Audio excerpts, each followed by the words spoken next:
Got it? Yeah. Okay. So, stock fitting lab, Sonoran Desert Institute.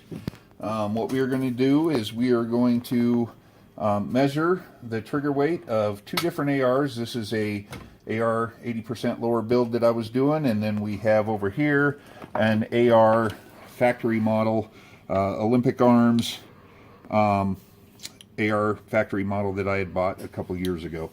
So what we're going to do is we're going to measure the difference between a home build and a factory build, see the difference.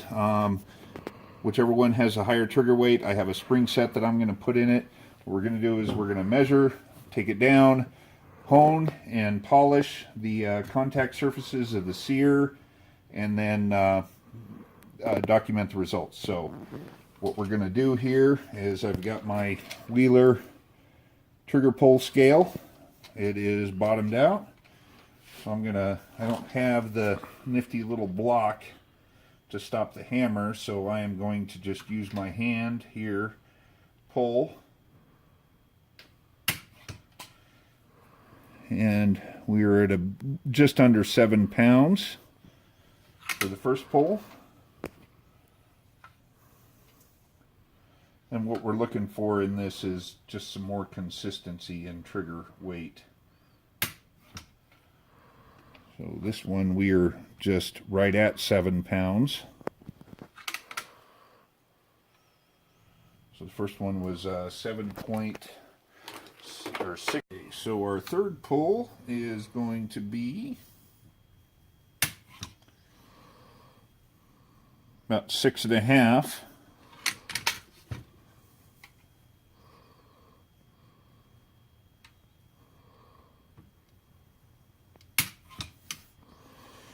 That pull is just under 7 again. So obviously not consistent trigger weights here. The trigger's feeling kind of gritty. So we'll see. We're just over 6. So we've got another 6.5, 6.2. And our last trigger pull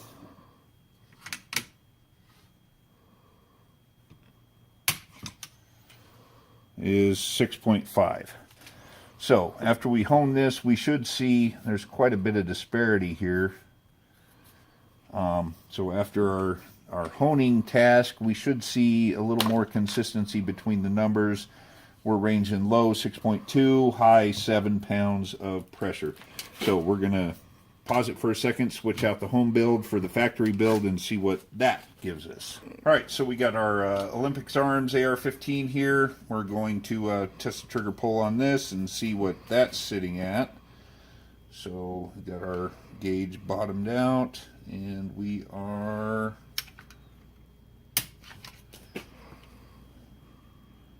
six and a half.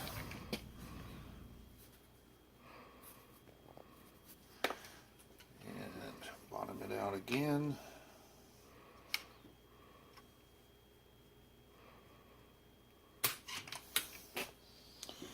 Right at a little over 7, 7.1 we'll call it.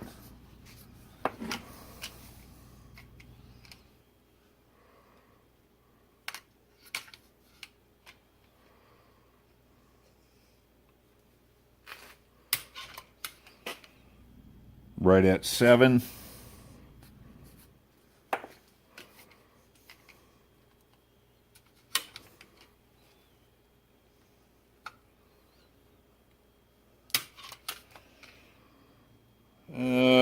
Just a hair over 6, 6.2 we'll call it. So it looks like there's a lot of disparity between both triggers, so I'll be interesting to see how this honing works out. Make sure that's bottomed out. And we are at 7, just under 7 again, about 6.9 we'll call it. All right, so we're going to pause the video. We are going to take apart the 80% and hone it first, put it back together, then we'll take apart the factory Olympic and hone it and put it back together. And judging from the We're just going to go ahead and put the spring set in the Olympic because there's a lot of disparity between the two. It's actually 6.2, 6.2, all the way up to 7. It's about the same either way. So we're just going to go ahead and put it in the factory AR and see what the difference is. Okay, so we'll be back in a little bit. And you live.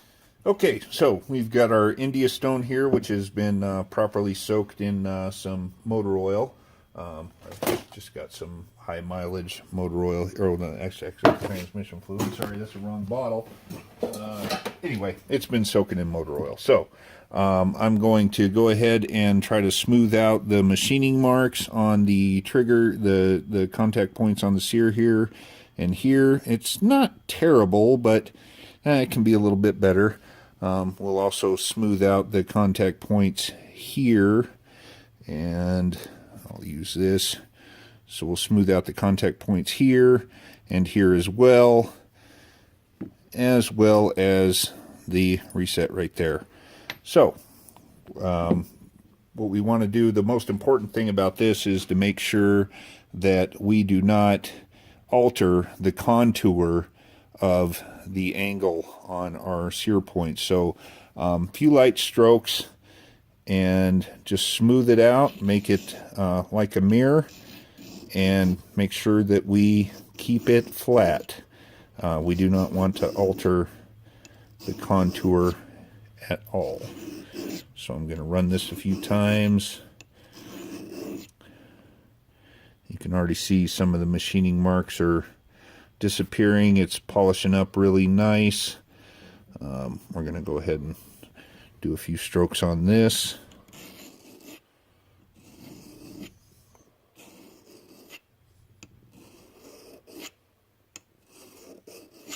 And I can already feel, you can see the residue on the stone there where it's pulling some of the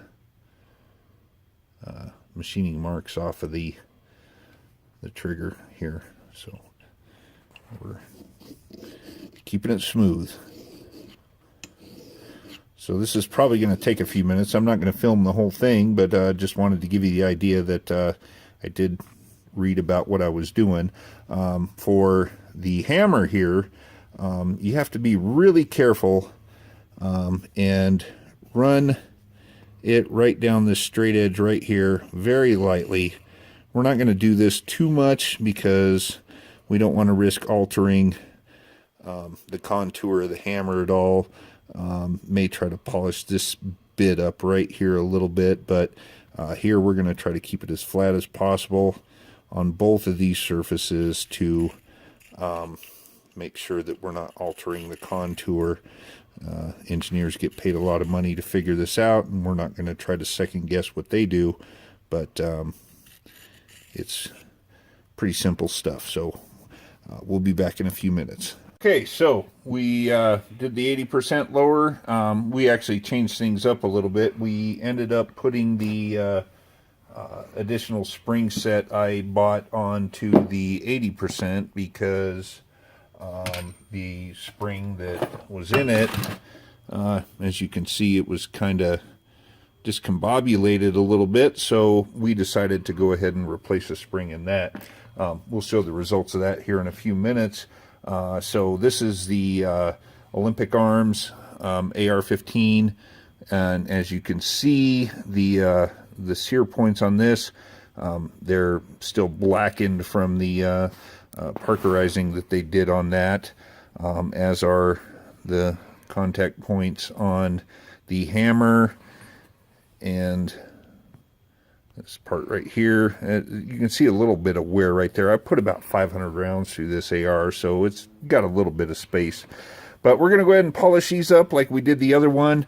We'll show the results of this one because I actually put the other one back together before we showed the results. So hopefully you can tell the difference. You can see this is still pretty black and parkerized from the treatment that it had in the factory. So you'll definitely see the shine on this one, and hopefully we have good results from both rifles. So we're going to pause it, polish it up, and you've already seen me polish it, so I don't think it's necessary to show it again, but you know, keep it flat on either side, and I'm going to do it the exact same way, so no real point in showing it again. So we'll be back in a few minutes. And go.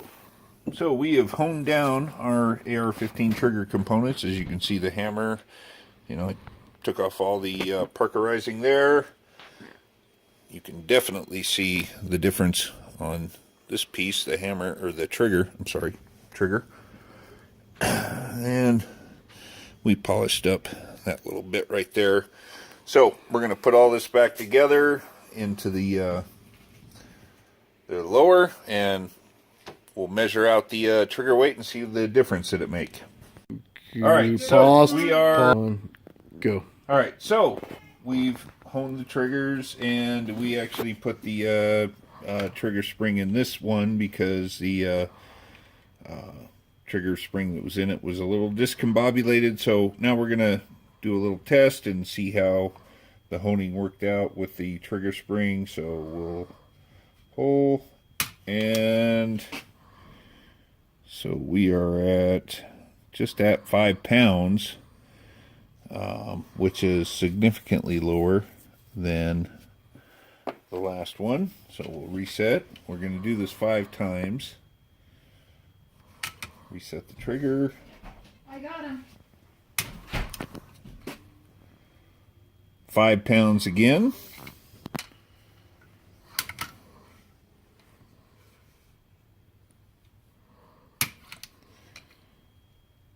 £5.5. That's the 3rd time, so we're doing 4. 5.5 pounds again. And the 5th time we have 5 pounds. So 5, 5, and 5, and 5.5, 5.5. That's on average 5.25 pounds per pull on average for the hone job and the new trigger. So we're gonna get the other rifle in here and give it a shot. We just honed that, so we'll see how it works. 2, 1, go. Okay, so we did the 80% lower with the changed out spring and the honed contact points. We ended up with 5.1, which averaged out before we did anything was 6.58, which we lost almost 1.5 pounds. We did lose 1.5 pounds of trigger pull just by honing and changing out one spring. So we're going to do the factory trigger right now, which we've done nothing but hone it and clean it up.